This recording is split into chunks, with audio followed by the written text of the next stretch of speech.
What's up, guys? Justin with J2 Fab here. Today I'm going to be talking to you guys a little bit about the Cobra Crank Support here. You can see I got a couple different plates on the table, couple different mandrels. I'm going to be showing you the difference between our, I guess you could say, Generation 1 plate and our Generation 2. Gen 1 being the first batch of plates that we had ever done earlier in the year. Gen 2 being our most recent release. What are the differences between them?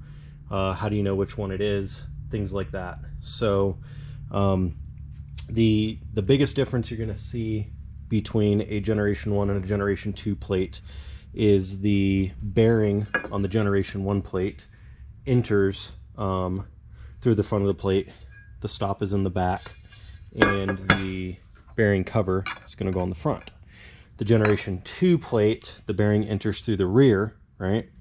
And the plate mounts to the rear, to the rear of the plate. Why did we do that? We did that because, well, and with that, so the caps, the thread on the Gen 1 plate, the threads are in the plate, and the pass-throughs are in the cap. Vice versa on here, the pass-throughs are on the plate, and the threads will be in the cap. This is a Gen 1 cap. So why did I do that? I did it because originally when we did this, I didn't think that guys would be taking their crank plates on and off a whole lot, and I still don't think that they really are, but one of the complaints that we got was, you know, pulling the entire apparatus off every time somebody wanted to play with a belt or something of that nature was kind of a pain in the butt. So with this, what'll end up happening is your bearing cap will essentially go on the mandrel first, then the bearing, and then the plate slides onto that, and then you bolt it together that way. So if you have to pull it all off, yes, the plate, the legs, all of that still has to come off, but you don't have to go through the hassle of breaking the press between the bearing and the mandrel. So that's that's why we did that. The mandrels here, this is a first generation mandrel. This will be a second generation mandrel. Same material, same overall length, same bolt pattern, all of that. You can tell the difference between them because you can see where the taper begins on the Gen 2 is much further down, and then also we have these 3 cutaways on the Gen 2 versus the Gen 1. That has absolutely nothing to do with the Cobra support. What it has to do with is, as I expanded and I started making GT500 plates, and then the Coyote plates and stuff like that, and also trying to adapt the mandrel to, or trying to have offerings for mounting it to different balancers other than just the Innovators West 2-piece balancer. Those were revisions that needed to be made to adapt it onto other platforms. That way, you know, I can have one mandrel, and it's just adaptable, and that's just better for us production-wise, stuff like that. In terms of the kit, it means absolutely nothing. Gen 1 versus Gen 2, primary difference, the only meaningful difference is bearing enters through the rear of the plate instead of the front of the plate, so you can leave the bearing on when you're trying to pull the plate off. So with that, everything you see on the table here is basically what's going to come in your box when you unpack it, you know, minus the duplicates. This piece here, this is going to be used. I didn't originally have it. It wasn't anticipated when I first did the crank support.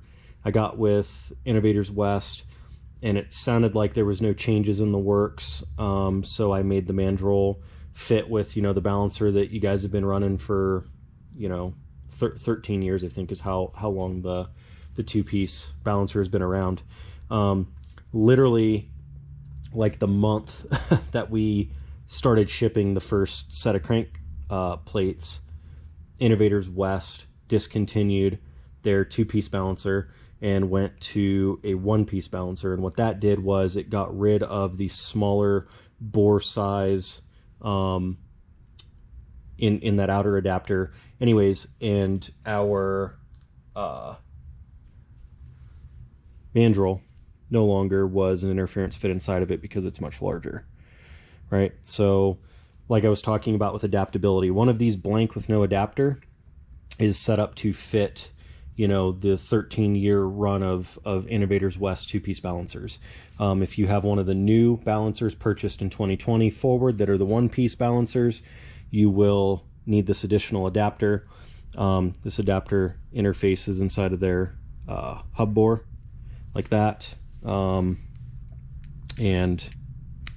interfaces, or the, you know, our Mandrel indexes in like that.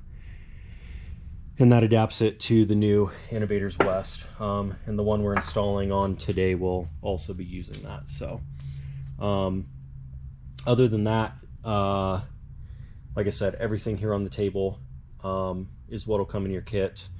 You know, you've got your main bearing. You'll have your bearings for your pulley. I've pre-installed them in this pulley here, but our pulleys are double bearing idlers. Snap ring.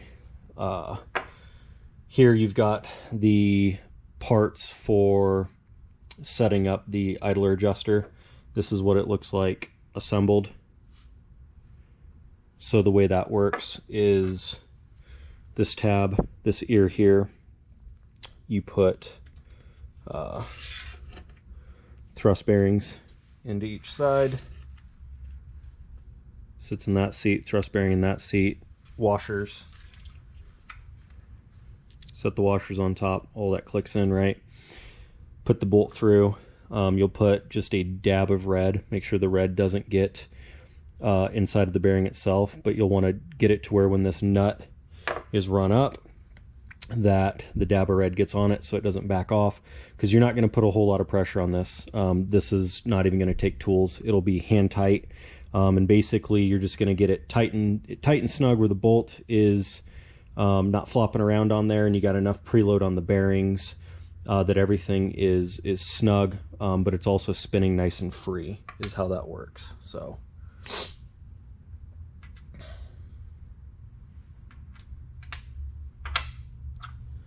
these bolts right here are what will pass through the crank plate.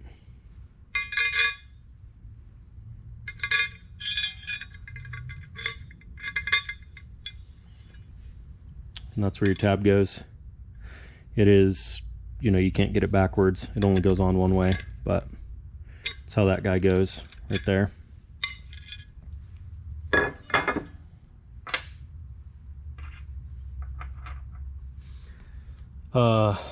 Your gussets. These are what are going to tie your lower support legs into the pan rail.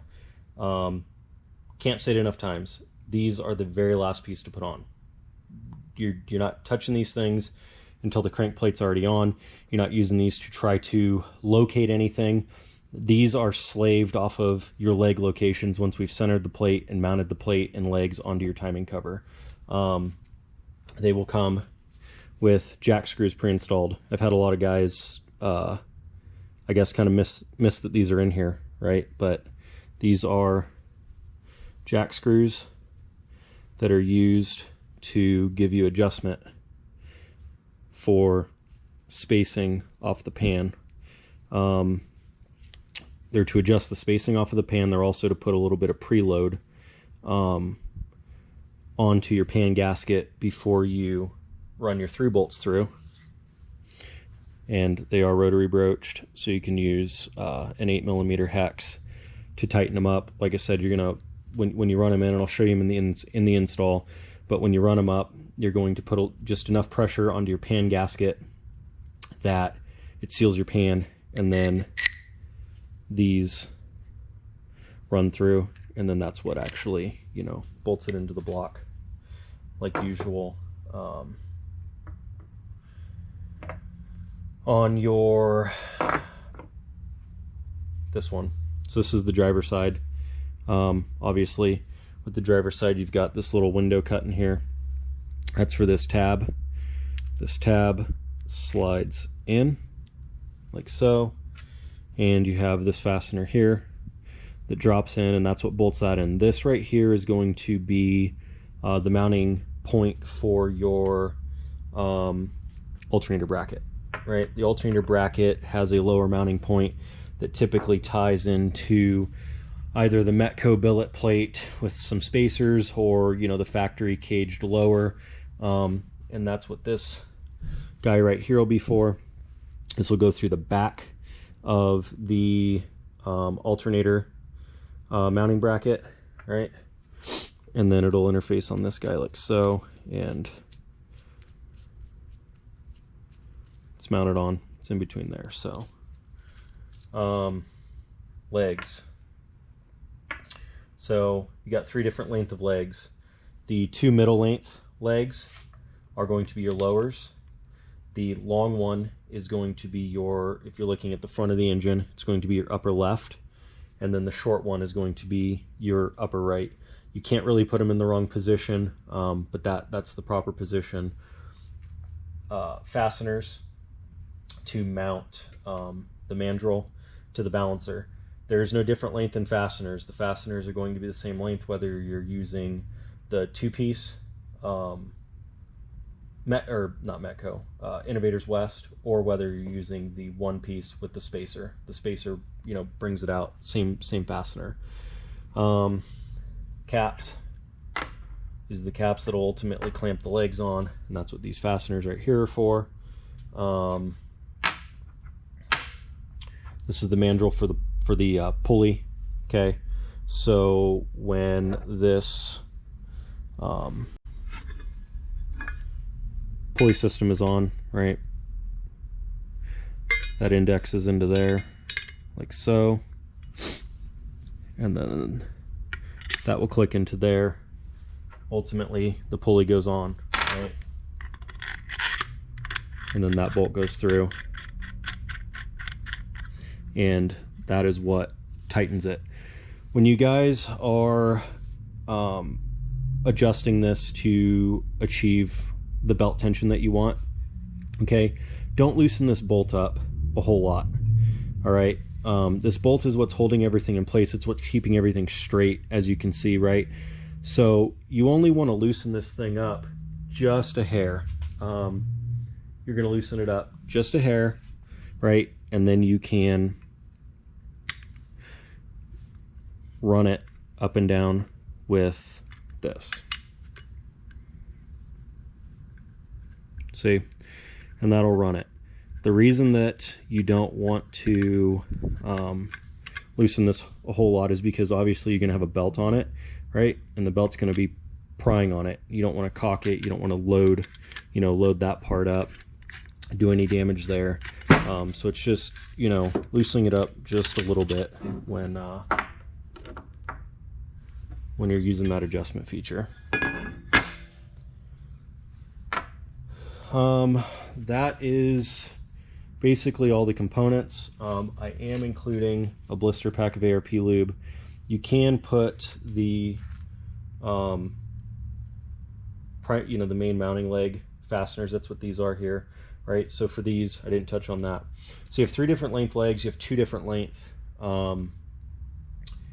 fasteners for the mounting bolts. The 3 long ones, those are going to go with the pair of mediums, and the long. The short guy is going to go with the short one. I am including ARP lube. I do think that you should both lube those threads up a little bit and put just a hair of it under the heads down in this pocket. It's going to help you get a more accurate torque reading. When you tighten those down, we want a good amount of clamp force on that. So without resistance. Not included in the kit, but I recommend using it for installation, sleeve retainer and or bearing mount. When you're putting the bearings in, I do like to put just a hair of bearing mount in there. Use it conservatively. A little dab, run around with your finger is plenty. So when you press those bearings in, they're also kind of glued in. There's a lot of pressure on that thing. We've seen bearings get ripped out of idlers sometimes, not ours, but I've seen them on other brands sometimes, and a lot of times it'll have to do with either popping the circlip, the retainer, you know, whatever. I like that. That's just a practice I like to do. It's not completely necessary, but it's something I do. On the Generation 1 crank supports, when you're mounting the bearing onto the mandrel, and you get it going, basically, let's see if I can do it by hand here. No, I can't. All of this stuff is a machine, you know, roughly, a lot of it depends on the bearing tolerance. They're usually pretty close, but you know, some of them are going to fit just a hair tighter than others. You can use a sleeve retainer on it. It shouldn't be necessary, but that's something, you know, you can do if you want to make sure the bearing's not going to slide, like in a situation where you're trying to, you know, pull the plate off. That's one of the reasons that I moved the bearing to the backside, is if you are using sleeve retainer or it is pressed on, that thing's kind of a pain in the butt to get off. This way, that allows you to, if you need to uninstall everything, let's say you needed to swap the bearing, which these bearings aren't going to need to be swapped frequently, but that would allow you to pull the plate off, pull everything off, and then all that's remaining is the rear mounting plate and the bearing slit on there, and you'll be able to get the fasteners out at that point, and you could just take your mandrel with the whole assembly together over to, say, a press, and you just press it out. Pretty easy. Other than that, other worthy, you know, notes for install is going to be the tolerance between the mandrel and the balancer, particularly the Innovators West 2-piece balancer. The fitment is going to be an interference fit, okay? These things aren't supposed to just drop in, right? Everything on this setup has to have, you know, virtually zero run out, perfect, right? So you can't have any slop. We're not centering on the bolts. We're centering on the interface between the mandrel sliding into the hub on the balancer. So with that, some of them are going to be tight, guys. Don't try to draw them in with the bolts. You will strip out the aluminum inside of the Innovators West hub. Never try to do that, okay? If it's tight and you can't, you know, get it to go in by hand, first and foremost, when you're doing this install, your engine needs to be warmed up. So the engine needs to be at full operating temp before you start this. Get it at full operating temp before you pull in. Yes, you're going to be working on a hot engine. There's a couple of reasons for that. First and foremost, once the crank plate is installed, the crank's not moving anymore, okay? There's no give. So wherever you install this thing is where the crank snout is going to sit until it doesn't.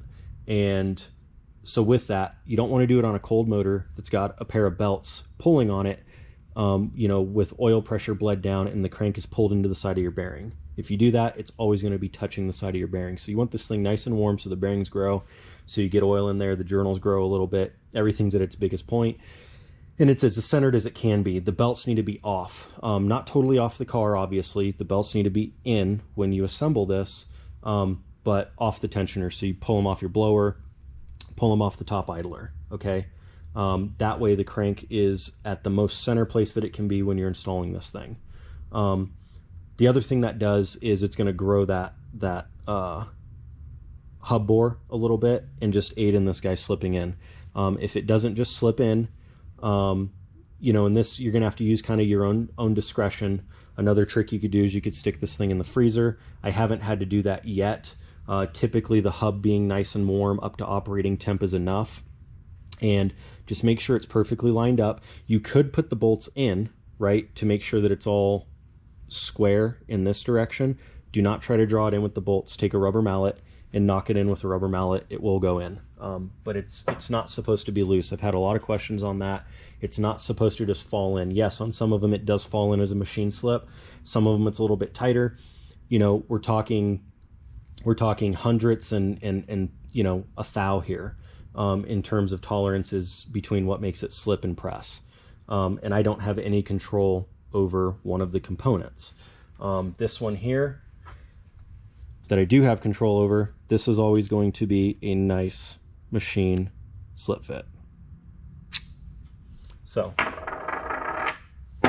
with that, we will get started on kind of an overview of what the procedures of installation are. Okay, so the first thing we're going to do is start with installing the mandrel. Like I previously noted, engine needs to be up to operating temperatures, and belts need to be not removed, you want them on, but removed from upper pulleys. No tension on the balancer. So from there, this one here is going to be the new 2020 one-piece Innovators West balancer. You can tell by no split in the case, this front half isn't removable, all one piece, and the bore is going to be much larger than the previous version. So this one will get our adapter, right? Adapter installs this way, like so. And then, so we take our fasteners, put them through the mandrel. It's going to slip through like this. As I previously explained, please guys, you've got 6 recess bolts, and then you'll have, from Innovators West, you'll have 6 that are exposed. Those get pulled out. That's what we're threading into. Please do not attempt to pull your mandrels in using these bolts. That's not the proper way. If you're using this one and you're using my adapter, that should never really be a thing. The only time that may be something that you run into is, like I mentioned, with the older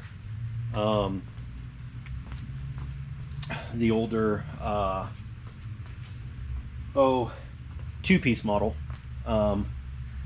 That one you may run into that, you know, depending on how tight it is. But if that's the case, if you have one that is tight, again, don't use the bolts. You would use the bolts to set it on and kind of like make sure it's straight. Rubber mallet the nose of this thing.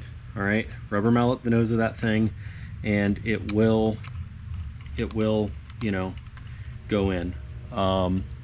That would be the proper procedure for putting a mandrel into the original two-piece balancer.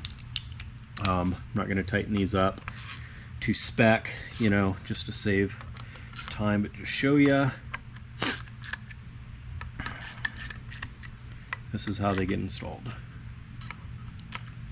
Okay, so next step from here is going to be installing your bearing plate and bearing.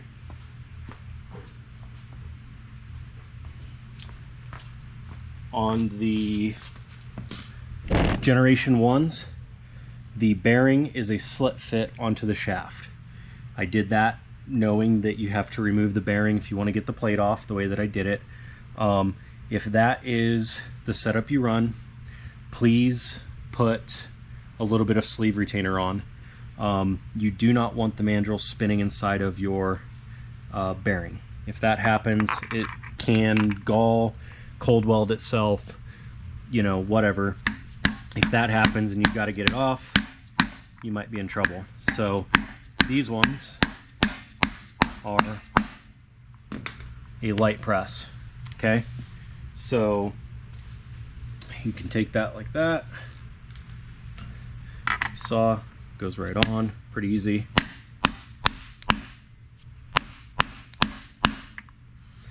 So the depth you want to take this to is, you want to take, it's hard to see on camera, but on the race has a radius. You want to take the inner lip of that radius and basically line it up with the shoulder. That'll be, you know, roughly the proper depth that you need to achieve the correct spacing to start with.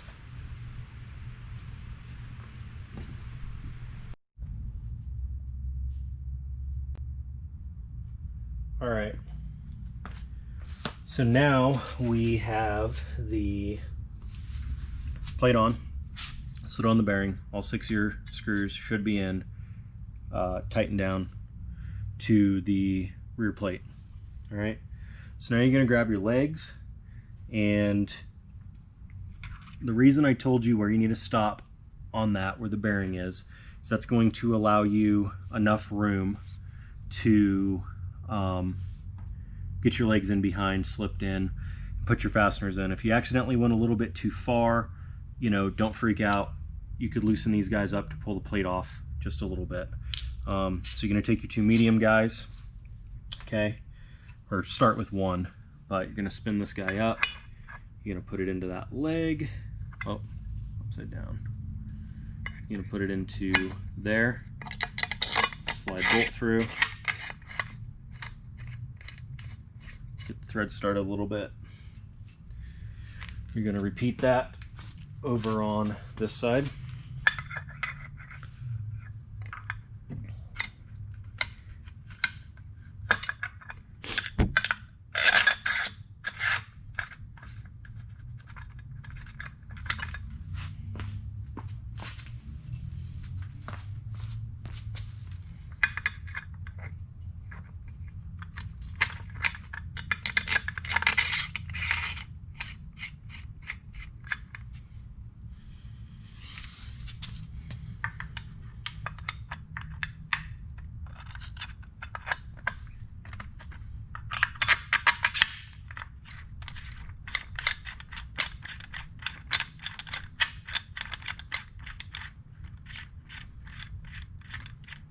Okay,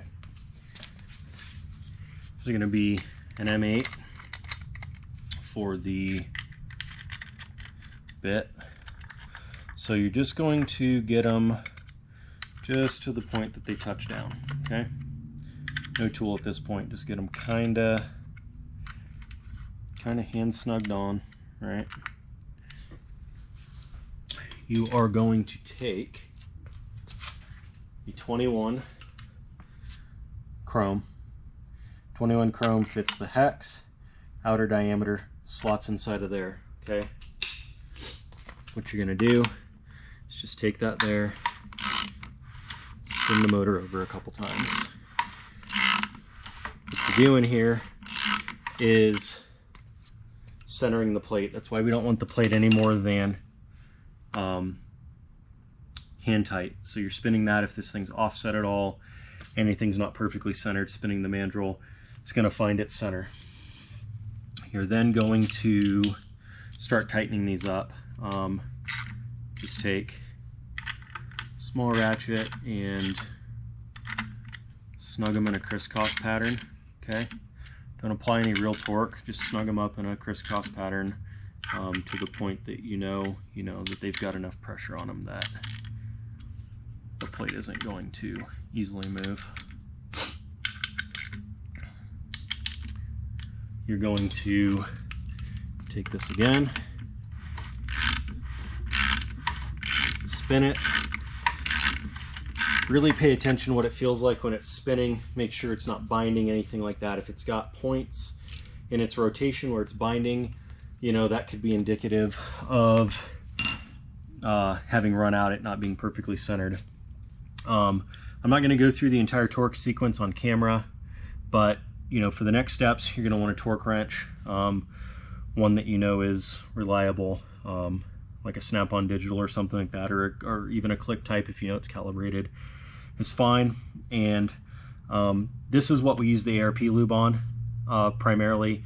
You're going to want to put it on the threads, put it a little bit under the heads there, so we can get a real accurate and even torque, just, you know, reading between all of them. You're going to ramp these things up in 3 stages to 32 foot-pounds, and I want you guys to you know, spin the crank over in between each stage, not in between each bolt, but in between each torque cycle. That way, if you know something does get shifted or it's off center or whatever presents a problem, you catch it, you know, early on before this entire thing is installed. So from there, the next place we are going to go is make sure that that lip ends up inside of there, okay? Put those guys in there. Okay, one at a time. All right, so now we've gotten our adjuster ear tightened on, right? So at this point, you can see, you know it's in there, right? Because it's sliding up and down. You're going to put your mandrel through your bearings, okay? The snap ring facing out.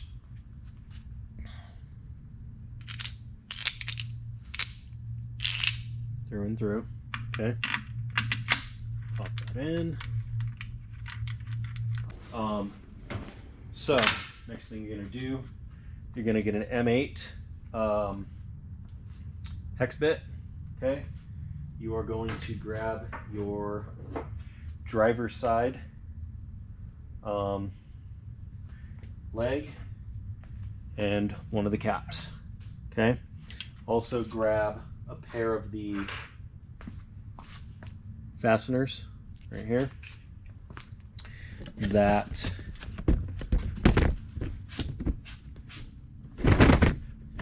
mounts it. So you're going to put that guy on top, and I want you to slip one of them through. Just start threading it, and then do the opposing one. Just start threading it so it doesn't fall off. Okay. Once again, with these, we are not worried about getting them tight right now. We are going to just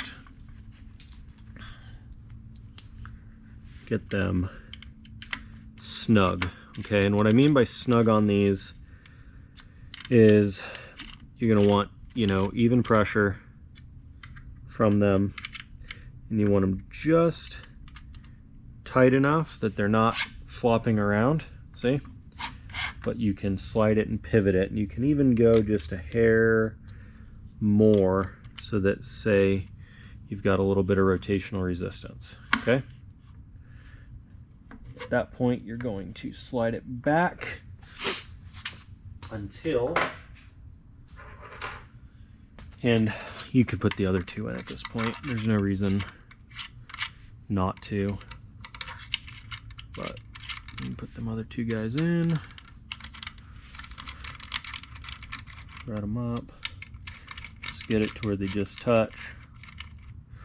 So the comment I made earlier, the reason that these are very, very last, okay, these are not locating anything, all right? All of this needs to be located in exactly where you want it before you ever do these. We do not want these to influence this. We want them to support them in their exact position that they're in. So, I'm gonna take these bolts for the pan rails, and you're going to find where they go. Okay. That's going to locate it, right? So we got the angle right. So at that point, this thing's locked, you see? It's not rotating anymore. So I'd put the back one in and the four corner one. Leave the center radius one, no bolt in, okay? So at that point, what you're gonna do, this is purely by feel, guys, all right? So what you're gonna do is you're gonna take that hex bit and let me see if I can get this in there a little bit better so you can see exactly what's going on. Okay. So you can see the gap in there, right? What you're doing is you're tightening the hex bit until it makes contact with the pan. All right, right when you feel it make contact with the pan, you're going to turn it up a little bit more, probably no more than, I don't know, quarter to half turn, no more than that. All you're doing is applying enough pressure onto the pan that you're sealing the pan, okay? So once you've done that, put your bolt into that one, okay? And you are going to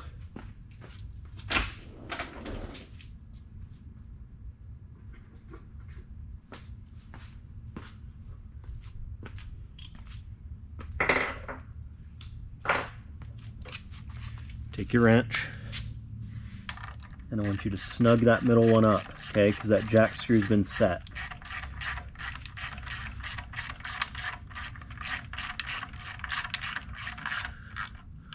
You're going to snug that guy up, okay? Once that one is snugged up, this thing's now located, right? You can pull that bolt out, pull that bolt out, and repeat the steps. Thread your jack screw up. Boom, we made contact. Press a little more pressure on it, okay, to seal that pan. Put this bolt in.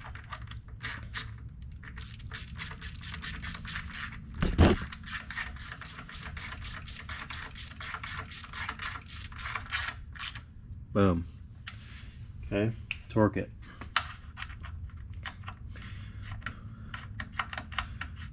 Pull that jack screw up. Okay, it's up on the pan.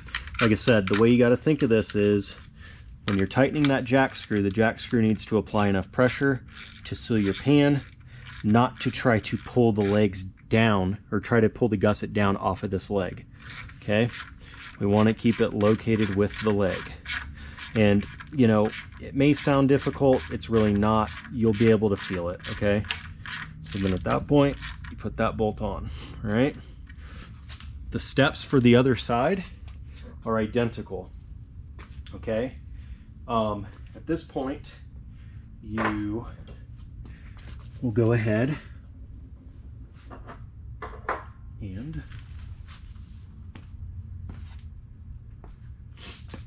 tighten these guys up, okay? So in a good indicator that you're in the right spot, guys, it's gonna be, you could loosen these guys up here, right?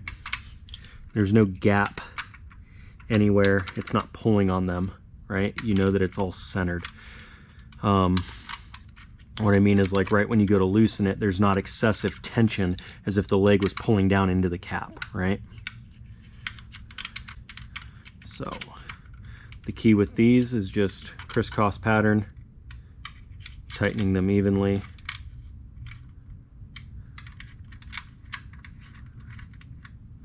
All right.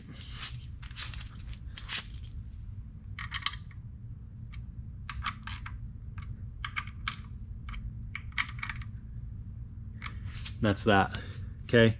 Like I said, passenger side, identical process. The only extra step on this side is we've got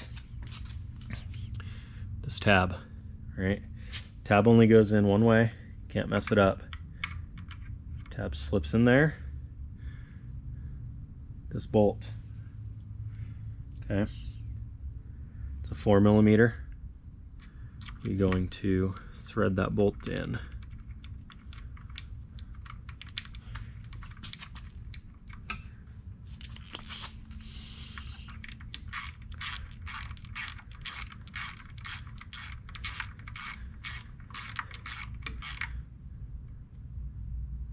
There you go.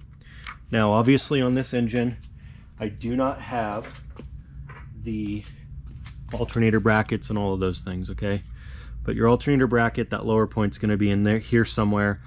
It has a pretty sizable hole in it, so that gives us the play, you know, depending where these legs end up, which is not, you know, these things aren't going to shift a lot. Most of these engines are, you know, going to be in the same area within, I don't know, 30 thou. But this bolt will be kind of loose in that hole, and that's what gives us our play. But this bolt's going to slide through the back of your bracket and thread in. All right, so for removal, we've got the leg stripped off, everything obviously off. If you do ever have to take the plate off to change belt or anything of that nature, all right, you can leave the legs, or excuse me, the gussets, the lower gussets, you can leave those on because they will be in the proper position roughly to line back up. So you can use those. I recommend if you take it all apart that you just redo it all, but if you're careful, you could kind of cheat and do that. So these bolts are out. This guy's gonna slide off the bearing like so, okay? That is as far as you should have to strip it if you are just doing belt work. The ring will make it over this. If you're changing the bearing, if you've had this on for that long or whatever, you need to change the bearing, okay? This is just a standard snap-on puller with a flat face on it. You are going to take these bolts, start by put them in there, and you can run the bolts all the way down because they're blind holes, all right? So that makes it relatively easy to make sure all the bolts are even, because they're all going to bottom out at the same point. Okay. So let's stay in. Thread it in rather.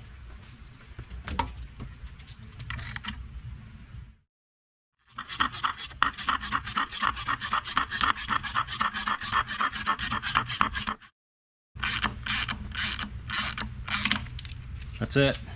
Okay.